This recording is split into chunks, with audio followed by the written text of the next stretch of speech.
ನಾವು ಪಾರ್ಕಲ್ಲಿ ದಿನ ವಾಕಿಂಗ್ ಮಾಡುವಾಗ ರಿಟೈರ್ಮೆಂಟ್ ಅವರು ಒಂದು 4-5 ಜನ ಎಲ್ಲ ಒಟ್ಟಿಗೆ ವಾಕಿಂಗ್ ಮಾಡ್ತಾಯಿದ್ವಿ.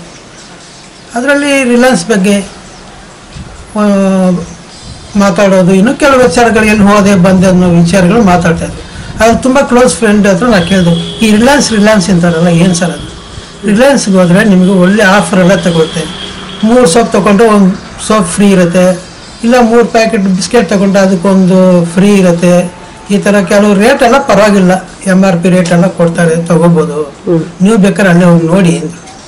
ಸರಿ ಸರ್ ಅಂತ ಒಂದು ದಿವಸ ಹೇಳಿದೆ. ನಮ್ಮ ಮನೇಲಿ ಚೀಟಿ ಕೊಟ್ಟರು ಒಂದು ದಿವಸ. ಸರಿ ಟ್ರೈ ಮಾಡೋಣ ಅಂದ್ಬಿಟ್ಟು ರಿಲಯನ್ಸ್ಗೆ ಹೋದ ತಕ್ಷಣ ಅಲ್ಲಿ ಮೇಡಮ್ ಇದ್ರು ಒಬ್ಬರು. ಮೇಡಮ್ ಒಂದು ಅರ್ಧ ಕೆ ಜಿ ಸಕ್ಕರೆ, ಅರ್ಧ ಕೆ ಜಿ ತೊಗರಿಬೇಳೆ, ಒಂದು ಪ್ಯಾಕೆಟ್ ಟೀ ಪುಡಿ, ಒಂದು ಅಡುಗೆ ಆಯಿಲ್ ಪ್ಯಾಕೆಟ್ ಅವ್ರು ಕೊಡಿ ಅಂತ ಕೇಳಿದೆ.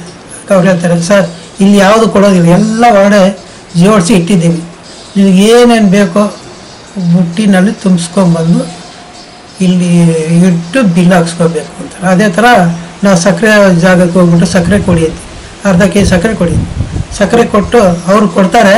ಕೊಟ್ಟಮೇಲೆ ನಾನು ದುಡ್ಡು ಕೊಡ್ತೀನಿ. ಇಲ್ಲ ನೀವು ದುಡ್ಡು ಕೊಡೋ ಅವಶ್ಯಕತೆ ಇಲ್ಲ, ನೀವು ಇದ್ರಲ್ಲಿ ಬಿಲ್ ಹಾಕಿರ್ತೀನಿ ಅಲ್ಲೇ ಹೋಗ್ಕೊಡ್ಬೇಕು ಬಿಲ್ಲಿನ ಜಾಗಕ್ಕೆ ಅಂತ. 3-4-5 ಐಟಮ್ ತೊಗೊಳ್ತೀನಿ.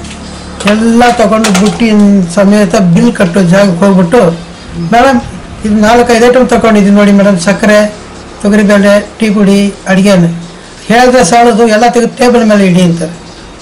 ಎಲ್ಲ ತೆಗೆದು ಟೇಬಲ್ ಮೇಲೆ ಇಟ್ಟು ಅವರೆಲ್ಲ ಅದರಲ್ಲಿರೋ ರೇಟ್ಗಳನ್ನೆಲ್ಲ ಒಂದು ಬಿಲ್ ಮಾಡಿದ್ರು.